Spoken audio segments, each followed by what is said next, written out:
Ikakat ko itong mga ingredients kasi i-blend to siya.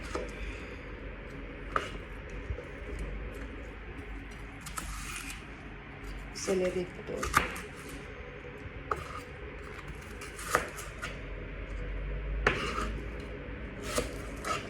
Ayan. Cut na po siya lahat. Tapos yung 3 lemon na slice. Tapos ito lang siya. Cut yung maliliit.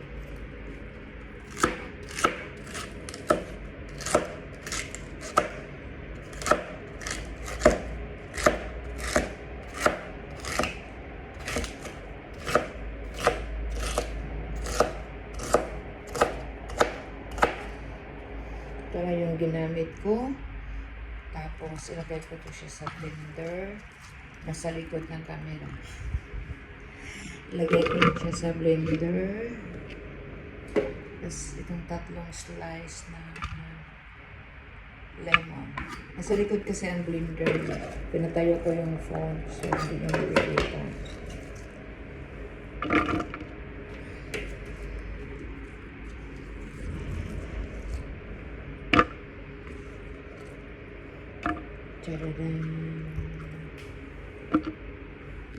So, yun na. Ingredients for detox. For my kidneys to try. Ito lang yung gamit ko dahil tanggal na yung kidney stone ko. Tapos lagyan ng ilang pirasong ice cubes. So, ilagay ko sa blender. Takpan. Parang lagyan pala siya ng kunting tubig kasi siya yung mahirap i-blend pag dry lang. Kaya lagyan ko na siya ng kunting tubig. Tapos takpan. Nalag ko na ba ito? Hindi ko ito nalag. Tayo natin yung cellphone natin para malagay na ayos yung blender. So, ito na siya.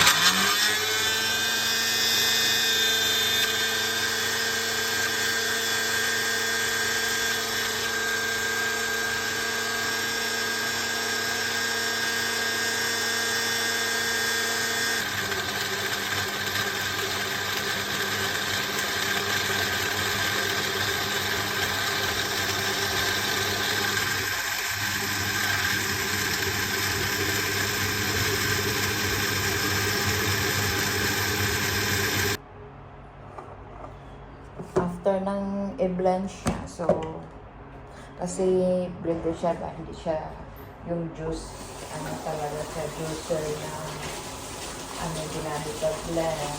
So kailangan mo din siya isala kasi biniblend lang to Kung may juicer lang, mas mabilis siya.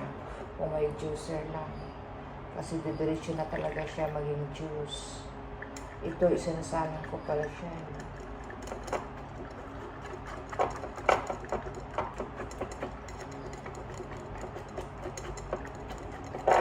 Yun lang.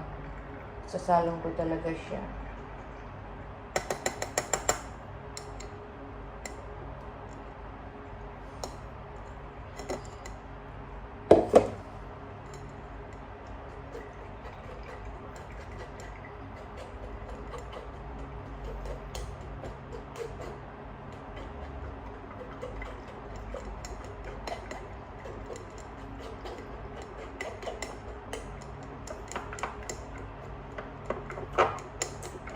Hanggang dito yung juice.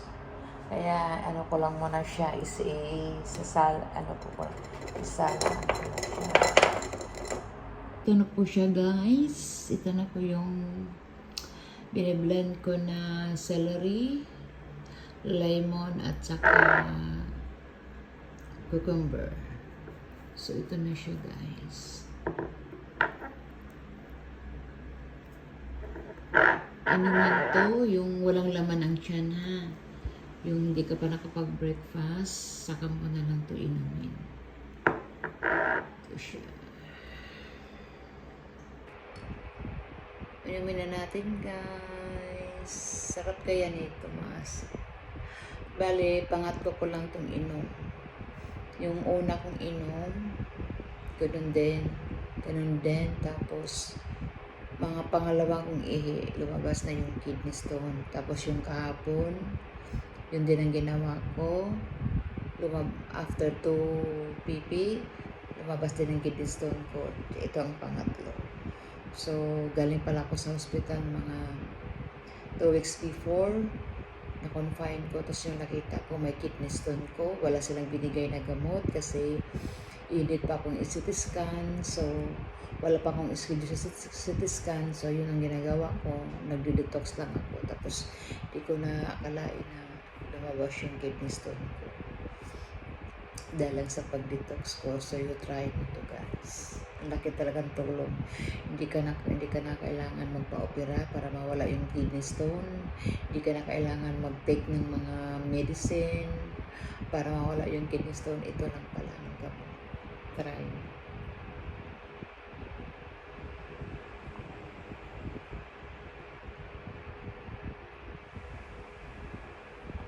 Harap naman siya kasi may limon niya. Basta inumin niyo to, ano ha, yung wala pang laman yung tiyan niyo. Yung water lang galing di ba, pag-gising natin is nagwo-water tayo. So yun lang. Huwag mo nang lagyan ng ano iba. Ito lang. Ito.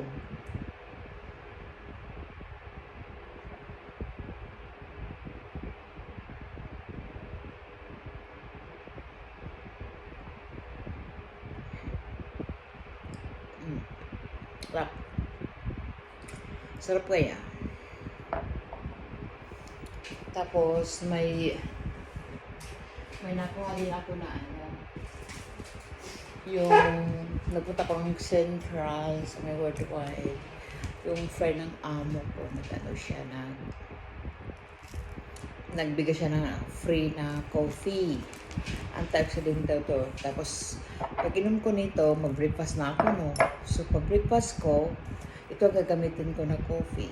So, mabili lang to sa may worldwide, sa may Happy Mom Store. So, try nyo guys kung gusto nyo ano yung katawan nyo, lalo na sa may problema sa tiyan. Kaya, try nyo to din ng coffee. Yung mga problema sa mga menstruation na masakit, try nyo tong coffee na to. Mabili lang to sa Happy Mom Store. Thank you!